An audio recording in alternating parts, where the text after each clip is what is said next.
Buenas noches, yo soy María José Martínez, somos el grupo número 7 y buenas noches, yo soy María José Martínez, somos el grupo número 7 y vamos a estar hablando sobre los efectos jurídicos de la declaración de quiebra. Para empezar, ¿qué es la declaración de quiebra? La declaración de quiebra supone el estado de insolvencia del deudor. El estado de insolvencia se manifiesta por uno o más incumplimientos u otros hechos exteriores que a criterio del juez demuestren la impotencia patrimonial para cumplir regularmente las deudas a su vencimiento sin consideración al carácter de las mismas. El estado de quiebra se inicia con la declaración judicial y dura hasta la rehabilitación del fallido. Todos los actos celebrados durante este periodo se hallan regidos por las disposiciones contenidas en la Ley de Quiebras número 154/69. El desapoderamiento. El desapoderamiento es el efecto más importante que produce la sentencia de quiebra y equivale a un embargo de todos los bienes presentes y futuros del fallido.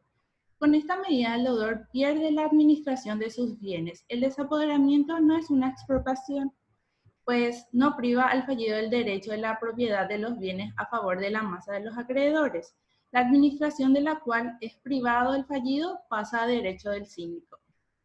La fecha de aplicación. Desde el día de la declaración de quiebra, el fallido queda de derecho separado de la administración de todos sus bienes e inhabilitado para ella. El desapoderamiento no transfiere la propiedad de los bienes a sus acreedores, sino la facultad de disponer de ellos y de sus frutos para cobrar sus créditos. Alcanza a los bienes presentes y a los que adquieran el futuro hasta su rehabilitación, salvo las excepciones establecidas en la ley. El desapoderamiento es consecuencia inmediata de la sentencia declarativa de quiebra y equivale a un embargo de todos los bienes presentes y futuros del fallido. Representa la pérdida de la administración.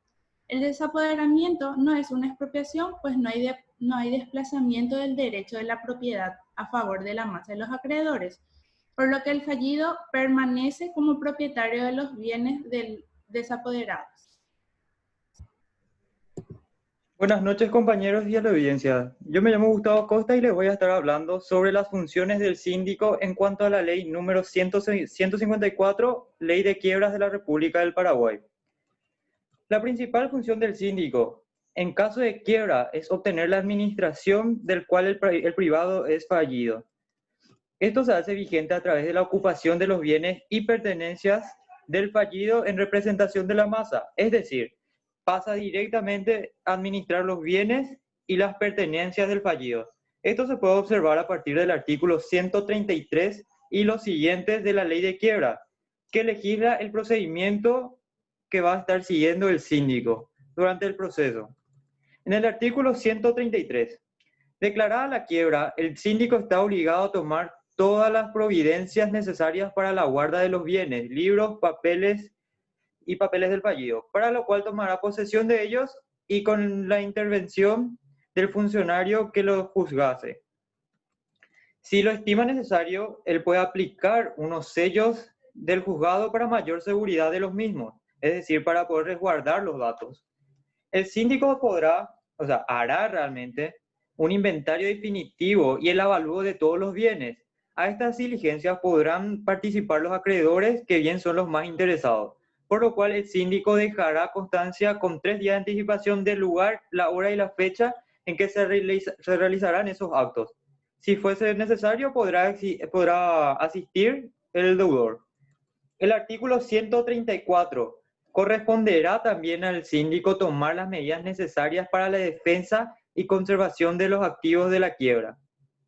Es decir, procederá de los créditos, hará que los gastos necesarios para la conservación de los bienes, las acciones y derechos de la masa, administrará los bienes inmuebles, percibirá sus frutos, productos y depositará diariamente en el banco lo que corresponde en valores y lo que recogiere, cualquiera fuese su origen, ya sea por cobro de cuentas, pago de algunos gastos o cobro de algunos créditos que tenía pendiente a su favor.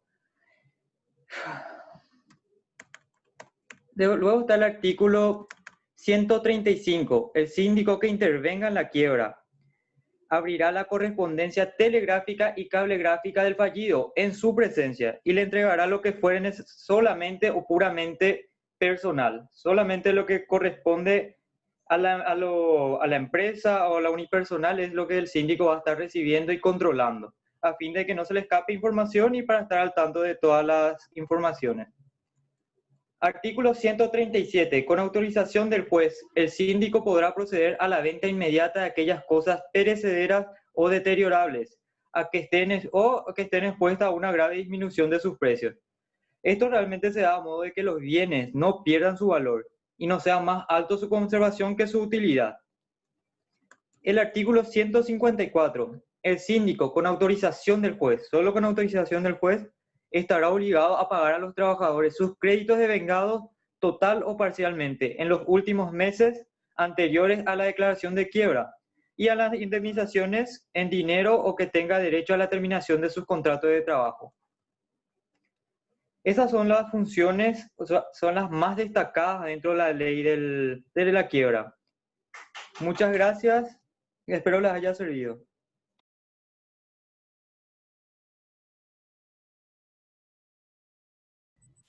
Buenas noches compañeros y profesor, yo soy Mónica Núñez y les voy a estar hablando de los bienes excluidos de la quiebra.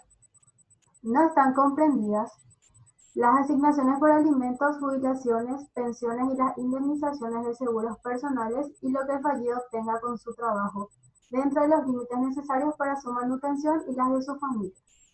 Los bienes provenientes de donaciones o legados, dados con la condición de no estar sujetos al desapropio. La ropa del fallido y la de su familia, los muebles y utensilios del hogar, los sueldos o salarios en la proporción que las leyes declaran inembargables, y por último los bienes que las leyes especiales declaran inembargables, que serían instrumentos de trabajo, Instituto Social del Bien de la Familia, Estatuto Agrario, Ley de Colonización, bienes inembargables, Código Procesal Civil. Luego tenemos los bienes excluidos de la mujer y de los hijos. El fallido conserva la administración de los bienes de la mujer y de los hijos, pero los frutos o rentas que el fallido puede obtener serán traídos a la masa, una vez cubiertos los gastos o cargas que afectan a la percepción de esos frutos. Y los efectos personales respecto al fallido, este puede ejercer las acciones personales y las acciones conservatorias de estos derechos y las que conciernen a bienes extraños a la quiebra. Muchas gracias. Buenas noches, profesor. Buenas noches, compañeros. Yo les voy a hablar sobre los actos ineficaces. Todos los actos realizados por el fallido y los pagos efectuados por el después de la declaración de quiebra son ineficaces respecto a los acreedores. Son igualmente ineficaces los pagos recibidos por el fallido después de la declaración de quiebra, salvo en lo que beneficie a la masa o si se hubiesen efectuado antes de publicado el acto de quiebra, y si quien lo pagó no conocía la existencia del mismo. También sobre los medios de subsistencia. Si el fallido le llegase a faltar los medios de subsistencia y no apareciesen a primera vista indicios de conducta patrimonial dolosa o culposa, el juez, a la solicitud del fallido y oído al síndico, podrá concederle un subsidio a título de alimento por un plazo que no excederá los 6 meses. También les hablo sobre el domicilio y comparecencia del fallido. El fallido no podrá alejarse de su domicilio, sin permiso del juez, debiendo comparecer cuando sea citado, salvo que el juzgado autorice que lo haga por medio del mandatario. Si se niega a presentarse, puede ordenarse que se lo traiga por la fuerza pública. También les voy a hablar sobre la correspondencia. La correspondencia del fallido, que es retenida por orden judicial, será abierta por el síndico en presencia del deudor, y si éste no compareciere, en presencia del juez. Muchas gracias por sus atenciones. Para terminar, les estaré hablando de los efectos de orden procesal. Según el artículo 83 desde la declaración de quiebra, se suspende el derecho individual de los acreedores para promover ejecuciones contra los bienes del deudor. Los acreedores con garantías reales tienen el derecho previsto en el artículo 143 y los trabajadores con créditos provenientes de un contrato de trabajo, que sería el previsto en las leyes laborales. Y por último, en el artículo 84, los juicios promovidos por o contra el fallido que tengan contenido patrimonial serán continuados por el síndico o contra él. Se exceptúan los juicios relativos a bienes o derechos cuya administración y disposición conserve el fallido. Muchas gracias a todos por su atención.